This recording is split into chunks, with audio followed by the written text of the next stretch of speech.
یوں کہنا کہ سخاوت سے خزانوں میں کمی آتی نہیں ہرگز، نکالو جس قدر دریا سے پانی اور بڑھتا ہے۔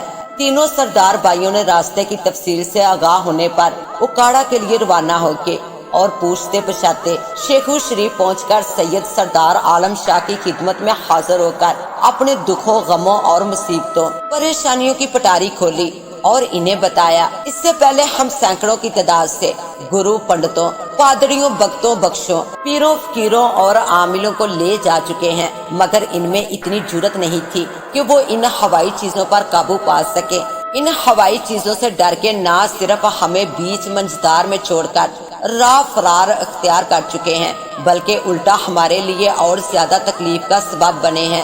وہ اس لیے کہ جب عامل آ کر ان بلاؤں کو نکالنے کی کوشش کرتے تو وہ اور زیادہ چڑ جاتی، یعنی غصے میں آ کر ہمارا بہت نقصان کرتی۔ اب کسی نے آپ کا بتایا ہے تو آپ سے بہت امیدیں لے کر آئے ہیں۔ سرکار ان کی آپ بیتی سن کر سرداروں کے ساتھ چل پڑے۔ لاہور پہنچ کر انہوں نے ان ہوائی مخلوق کو حاضر کر لیا۔ پہلے تو پتہ ہی نہیں ہوتا تھا کہ یہ ہیں کیا۔ یہ 3 عدد چڑیلیں تھی، 2 تو سگی بہنیں تھی اور تیسری ان دونوں چڑیلوں نے اپنے پیچھے چھپائی ہوئی تھی۔ شاہ صاحب کے پوچھنے پر بتایا کہ یہ ہماری خالہ زاد ہے۔ سرکار نے ان سے پوچھا، تم نے اس گھر میں کیوں ڈیرا ڈالا ہوا ہے؟ نہ صرف ان گھر والوں کو نقصان پہنچا رہی ہو، بلکہ کرب و جوار کو ملیا میٹ کرنے پر تلی ہوئی ہو۔ تمہیں کوئی نکیل ڈالنے والا آج تک نہیں ملا۔ آج میں تمہیں روکنے آیا ہوں اور یہاں سے نکالنے آیا ہوں۔ دیکھتا ہوں تم یہاں کیسے رہ سکتی ہو اور انہیں کیسے نقصان پہنچاتی ہو۔ شاہ صاحب کی باتیں سن کر چڑیلیں بڑے تیش میں آتے ہوئے گویا ہوئی، جاؤ چلے جاؤ، تم جیسے بہت سے سینکڑوں کی تعداد میں پیر، فقیر، عامل ہمیں نکالنے آئے، لیکن سب کے سب منہ کی کھانے کے بعد اپنی اپنی جان بچا کر چلتے بنے۔ تم کس بات کی مولی ہو؟ ہم کوئی اتنی نادان اور انجان نہیں ہیں کہ تمہاری باتوں سے ڈر جائیں۔ سرکار نے جواب میں فرمایا، تو تم بھی اپنے کان کھول کر، بلکہ دل کے کان کھول کر سن لو کہ میں بھی کوئی ایسا ویسا عامل یا پیر نہیں ہوں کہ تمہارے ڈرنے دمکانے سے ڈر جاؤں گا۔ میں تو تمہیں جلا کر بھسم کر دوں گا۔ تو شاہ جی تم بھی کان کھول کر سن لو، ہم بھی تمہاری گردن توڑ کر رکھ دیں گے اور پھر ان سکھوں کا بھی کریا کرم کر دیں گے۔ نہ یہ رہیں گے اور نہ پھر کوئی عامل پیر ہمیں یہاں سے نکالنے آئے گا۔ سرکار نے کہا، ٹھیک ہے، پھر ہو جائیں 2 ہاتھ۔ میں تم سب کو کہتا ہوں کہ یہ گھر چھوڑ دو، بلکہ پورے علاقے کو چھوڑ دو، کسی اور شہر چلی جاؤ۔ تو چڑیلیں بڑے تکبر سے بولی، یہ منہ اور مسور کی دال کہ ہمیں نہ صرف پورا علاقہ بلکہ ہمارا اپنا یہ مسکن چھوڑنے کو کہہ رہے ہو۔ خبردار یہاں سے چپ چاپ یعنی خاموشی سے چلے جاؤ، ورنہ کیا؟ ورنہ یہی سردار جو تم کو یہاں لے کر آیا ہے، وہی تمہاری گردن ٹوٹی لاش چھوڑنے تمہارے گھر جائے گا۔ لہٰذا اگر اپنی خیر چاہتے ہو تو جیسے آئے ہو ویسے ہی چلے جاؤ۔ سرکار نے کہا، اگر میں نے تم کو حاضر کر لیا ہے تو نہ صرف اپنا بچاؤ کرنا جانتا ہوں بلکہ تم کو ٹکانے لگاؤں گا۔ کسی غلط فہمی میں مت رہنا۔ شاہ جی تم کو پہلے بھی بتایا ہے کہ تم سے پہلے بھی بہت سے عامل، پیر، فقیر، پادری آئے جنہوں نے ہمیں تمہاری طرح حاضر بھی کیا، ہمیں یہاں سے یعنی اپنے مسکن سے نکالنے کی دھمکیاں دی، ہمیں جلا کر بھسم کرنے کے دعوے بھی کیے، مگر ان کے دعوے کھوکھلے دعوے ہی رہے، بلکہ ان سب کو اپنی جانوں کے لالے پڑ گئے۔ ڈر کر ایسے دوڑے کے پیچھے مڑ کر بھی نہ دیکھا۔ سرکار نے فرمایا، میں کوئی عامل و فقیر پادری نہیں ہوں کہ کھوکھلے دعوے کر کے چلتا بنوں۔ مسلمانوں کے دین اسلام میں 3 قول ہوتے ہیں، میں 3 قول پورے کروں گا، پھر اس کے بعد دیکھنا میرا کھیل جو میں تم سے کھیلوں گا۔ اب میں تمہیں کہہ رہا ہوں تو تم ٹس سے مس نہیں ہو رہی بلکہ اپنی ضد پر اڑی ہو، پھر تم مجھے کہو گی تو پھر میں نہیں مانوں گا۔ بہتر ہے کھیل شروع ہونے سے پہلے ہی 9 2 11 ہو جاؤ، پھر تمہیں موقع نہیں ملے گا۔ میں تمہیں حضرت سلیمان بن داؤد کا واسطہ دے کر کہتا ہوں کہ اب بھی وقت ہے، میری بات مان لو۔ وہ بڑی ڈٹائی سے بولی، یہ کیا سلمان پیغمبر کے واسطے دینے لگے ہو؟ ہم تو ہندو ہیں، کسی پیغمبر کو نہیں مانتی۔ اگر تم نہیں مانتی تو نہ مانو، ہم اب اپنا کھیل شروع کرتے ہیں۔ پہلا قول، تم یہاں سے چلی جاؤ، یہ جگہ چھوڑ دو۔ نہیں، ہرگز نہیں چھوڑیں گے۔ دوسرا قول، یہاں سے چلی جاؤ، یہ جگہ اور علاقہ چھوڑ دو، کبھی بھی نہیں جائیں گی۔ تیسرا قول، میں کہتا ہوں یہاں سے دفعہ دور ہو جاؤ، ہم بھی کہتی ہیں ہم نہیں، تم یہاں سے دفعہ دور ہو جاؤ۔ یہ سننا تھا کہ سرکار بہت غصے میں آ گئے، چہرہ غضبناک ہو گیا۔ سرکار کی ایسی حالت دیکھتے ہی